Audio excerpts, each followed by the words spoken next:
Today special சாதம், நெய்,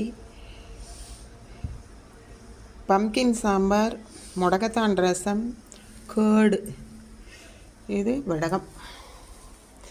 இன்னைக்கு பெருமாள் இப்படித்தான் இருக்கிறார். இது குபேரர், அப்புறம் நாராயணர், அப்புறம் கலசம், அப்புறம் இவங்க குட்டி பிள்ளையார் அபிஷேகம் எப்போ பண்ணுறது. இது குட்டி கிருஷ்ணா புல்லாங்குழல் ஊதுறவர். இதுதான் இன்னைக்கு பார்த்துக்கோங்க.